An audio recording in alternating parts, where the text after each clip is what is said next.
Hello friends, welcome to my YouTube channel अनवाज classes में आप सभी का स्वागत है। आइए आज हम चलते हैं एक नए टॉपिक पे जिसका नाम है ह्यूमैनिटी।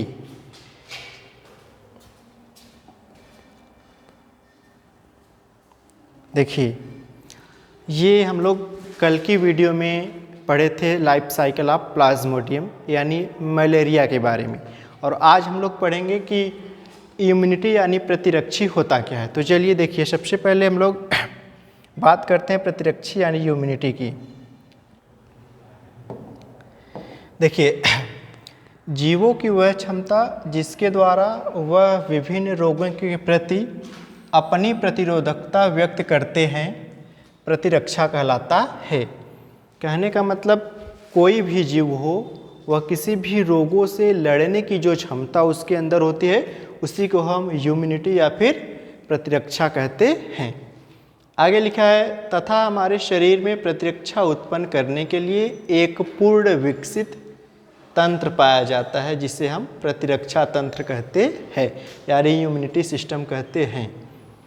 हमारे शरीर में किसी भी रोगों से लड़ने के लिए जो क्षमता होती है उसी को हम कहते हैं प्रतिरक्षा, और हमारे शरीर में एक पूर्ण विकसित तंत्र पाया जाता है जिसे हम लोग कहते हैं प्रतिरक्षी तंत्र।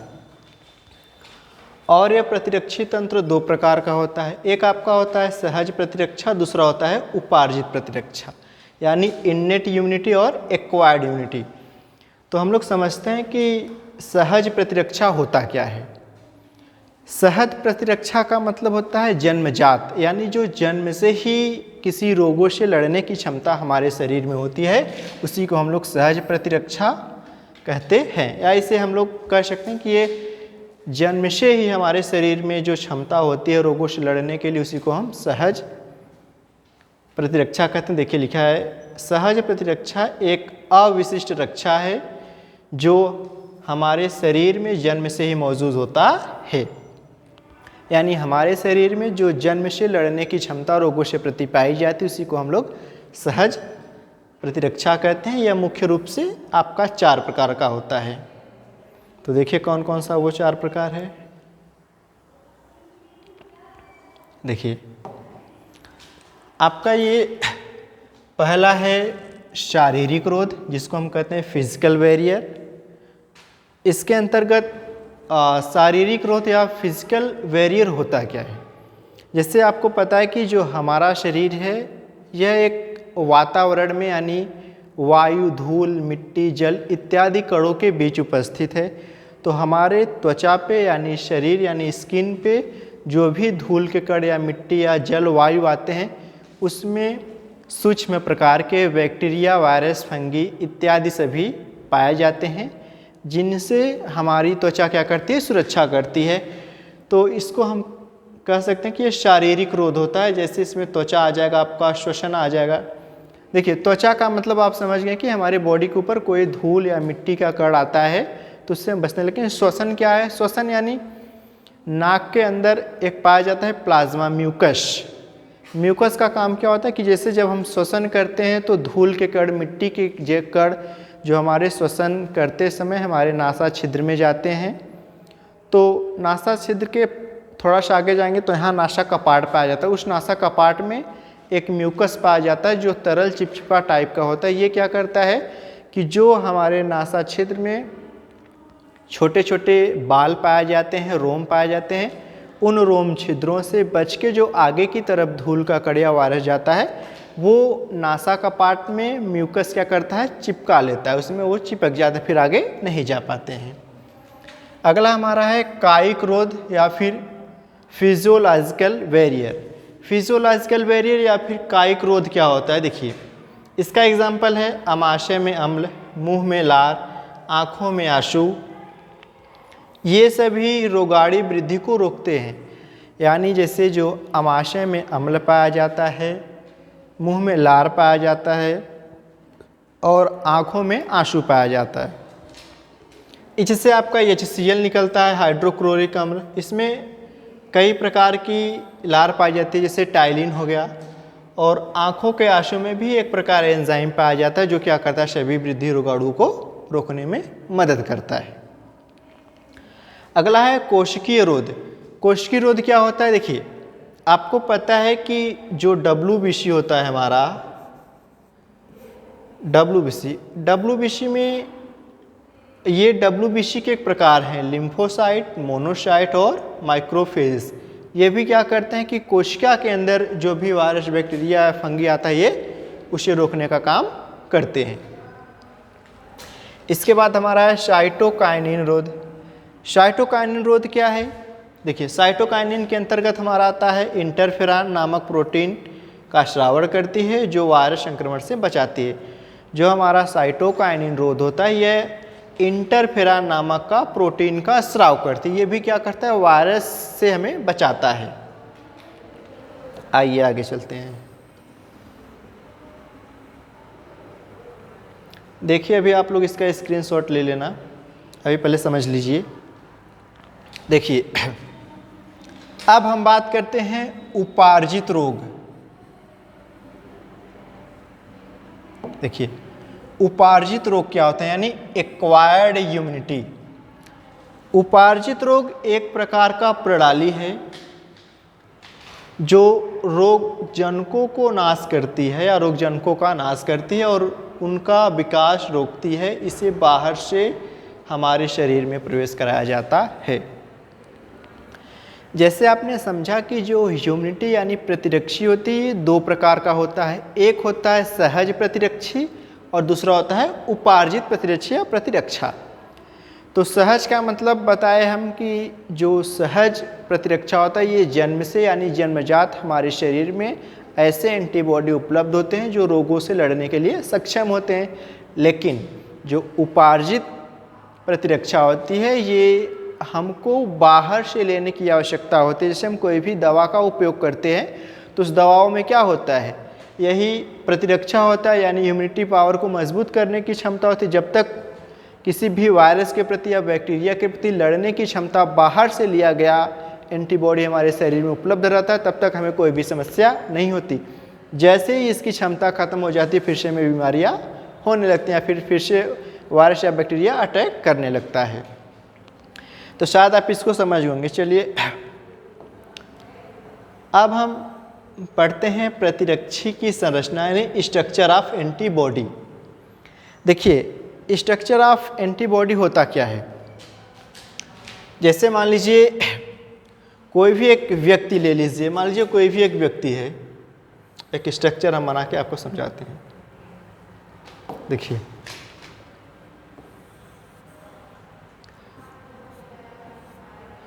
मान लीजिए कोई एक व्यक्ति है,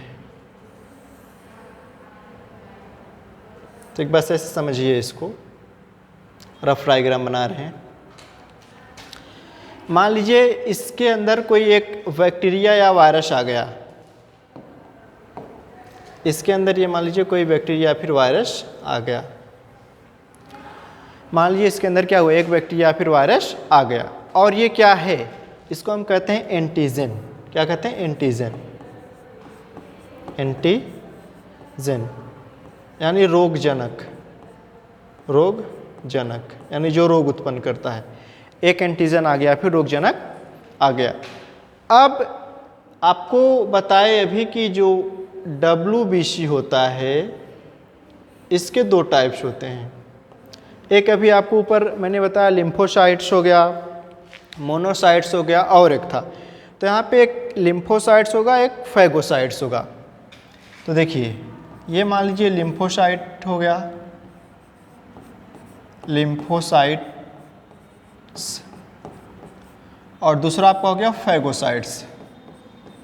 फैगोसाइट्स, एक हमारा लिम्फोसाइट्स हो गया और दूसरा क्या हो गया? फैगोसाइट्स हो गया। ये लिम्फोसाइट्स या फैगोसाइट्स करता क्या? तो जो हमारा लिम्फोसाइट्स होता है, इसके अंदर दो प्रकार के सेल पाए जाते हैं। एक हमारा बी सेल होता है और एक टी सेल होता है। इसके अंदर दो प्रकार के सेल पाए जाते हैं। एक होता है बी सेल और एक हमारा होता है टी सेल। अब ये बी सेल क्या करेगा कि बी सेल एक प्रोटीन का आवरण तैयार करता है, एक विशेष प्रकार का प्रोटीन का आवरण, ये इस पे जाके लग जाता है। ये मान लीजिए बी सेल का जो प्रोटीन है वो आके लग गया है। ठीक, ये कोई व्यक्ति था, इस व्यक्ति के ऊपर एक एंटीजन आया और ये एंटीजन जैसे इस व्यक्ति के अंदर आया तो हमारे शरीर पर आ जाता है ब्लड, आपको पता है। और ये ब्लड का एक टाइप है, उसमें है क्या, WBC। WBC के दो पार्ट हमने यहाँ बताए हैं, लिम्फोसाइट्स और फैगोसाइट्स।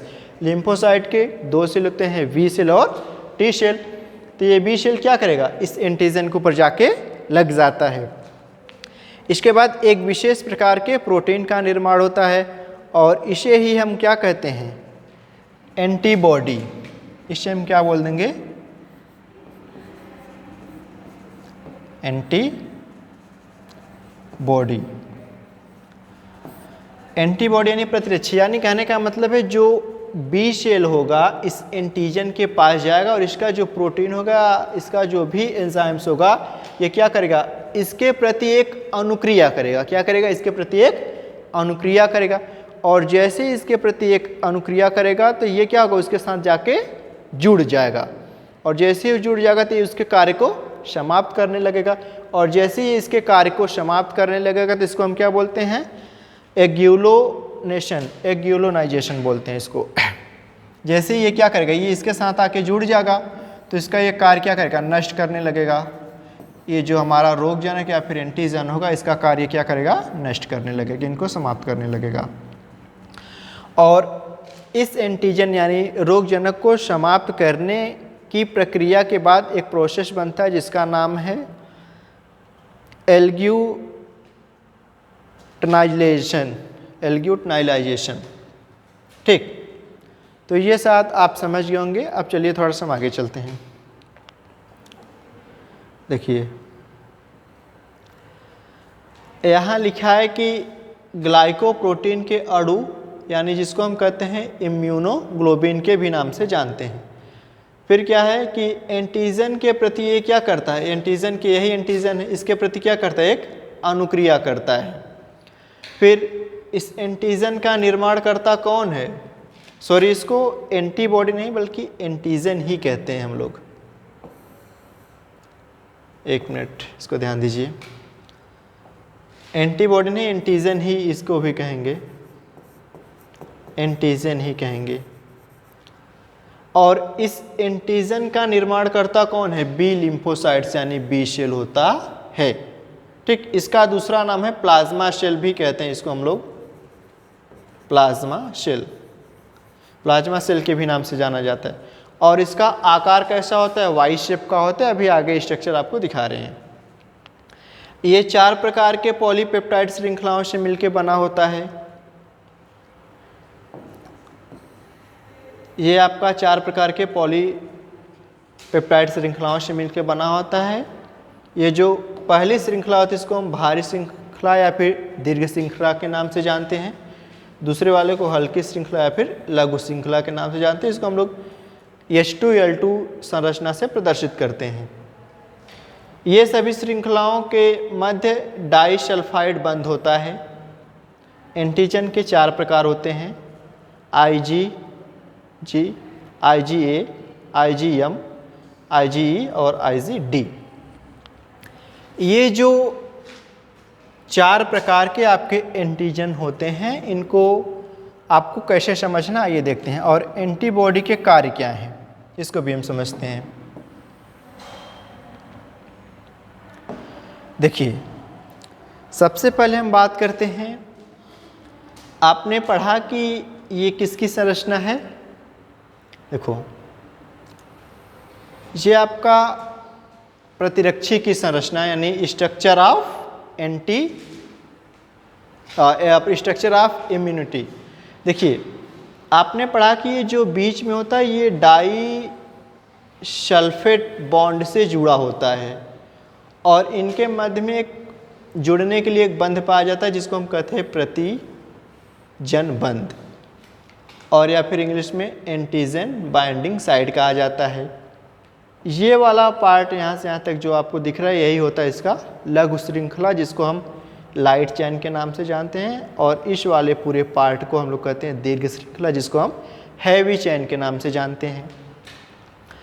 और इसको इन दोनों को मिला को हम कहते हैं कांस्टेंट रीजन। इट्स ओके, इतना आपको समझ में आया होगा। अब आइए देखते हैं इसका कार्य क्या है। इसका काम होता है जब हमारा लाइट चेन और हैवी चेन दोनों को हम लोग ये किसी भी बैक्टीरिया या फंगी या वायरस जो होता है इसी प्रकार से अटैक करता है। देखिए इनका काम क्या, पहला काम इसका जो होता है ओइसोनाइजेशन, दूसरा क्या होता है न्यूट्रलाइजेशन का, और तीसरा होता है एल्ग्यूटिनाइजेशन। एल्ग्यूटिनाइजेशन क्या होता है, देखिए अभी यहाँ ऊपर ही आपको बताए थे कि ये हमारा जो एंटीजन बनता है, ये हमारा जो एंटीजन बनता है, इसी एंटीजन का ये कार्य क्या करता है, नष्ट कर देता है। इसे ही हम कहते हैं एल्ग्यूनाइजेशन कहते हैं, ठीक। और जब इसका कार्य बिल्कुल समाप्त हो जाता है, ये न्यूट्रल हो जाता है, तो इस प्रोसेस को हम कहते हैं न्यूट्रलाइजेशन। और इसी का एक भाग ये भी है आपका ओस्मोनाइजेशन। आई होप आपको समझ में आया होगा। एक बार हम फिर से इनको रिपीट कर देते हैं और आप साथ साथ स्क्रीनशॉट भी लेते रहिएगा, जो ये सब आप नोट कर लीजिएगा। देखिए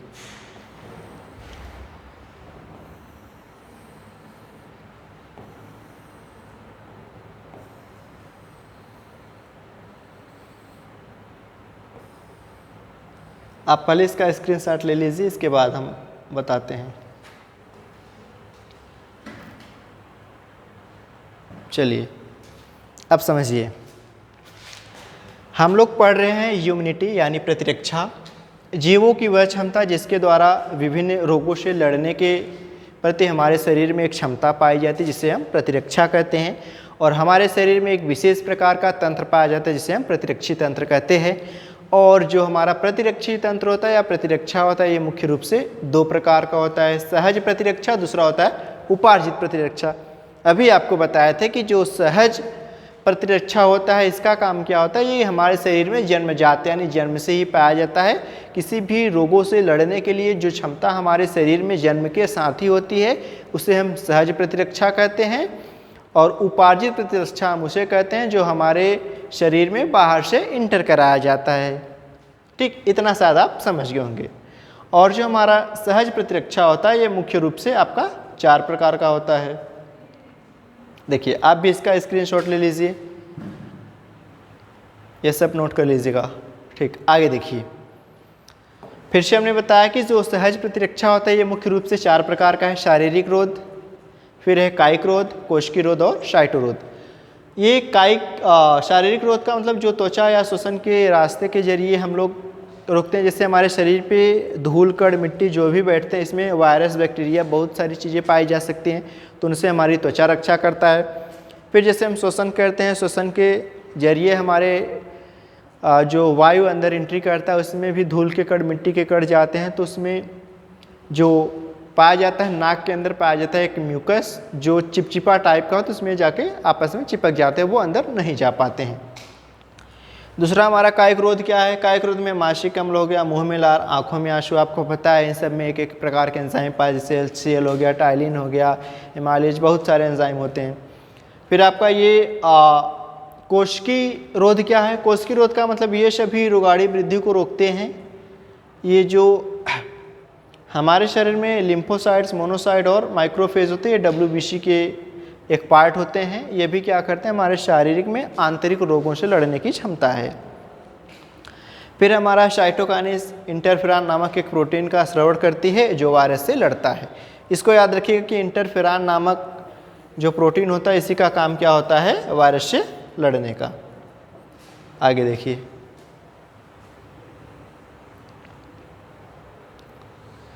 इसको भी स्क्रीनशॉट लीजिए। चलिए आगे देखिए। अब उपार्जित रोग, अभी आपको हम बताएं कि जो हमें बाहर से लेने की आवश्यकता होती है, उसी को हम उपार्जित रोग कहते हैं। यह एक उपार्जित रोग प्रतिरक्षी प्रणाली है जो रोग जौनकों का नाश करती है और उनका विकास रोकती है। इसे बाहर से हमारे शरीर में प्रवेश कराया जाता है।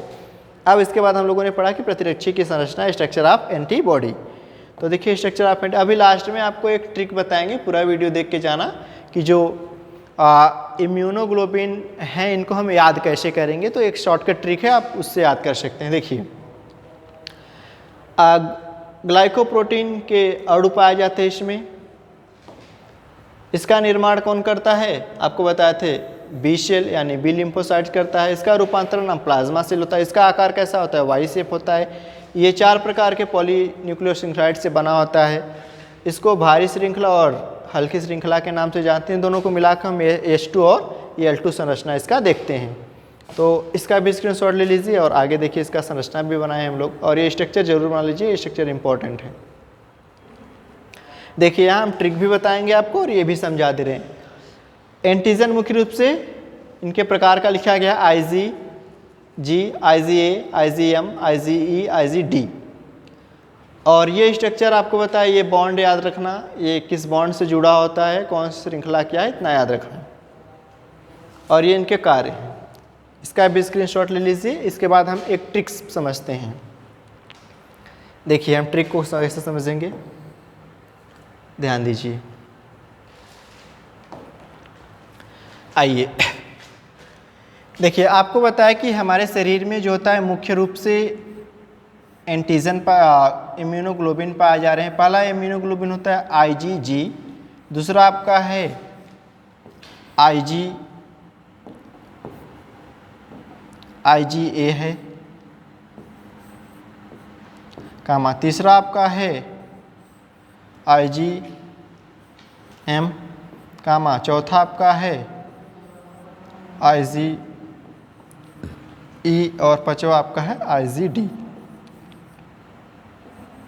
ठीक, एक शब्द आपका इंग्लिश का होता है गेम्ड, GAMED। आपका G से हो जाएगा IG, दूसरा हो जाएगा IgA, तीसरा आपका हो जाएगा IgM, चौथा आपका हो जाएगा IgE और लास्ट आपका हो जाएगा IgD। इस तरीके से आप इसको याद रख सकते हैं। Thank you for this watching video. बाकी हम लोग नेक्स्ट की भी अगली वीडियो में जो है और भी सारी चीज़ों को समझेंगे। बस इस वीडियो में इतना ही। धन्यवाद।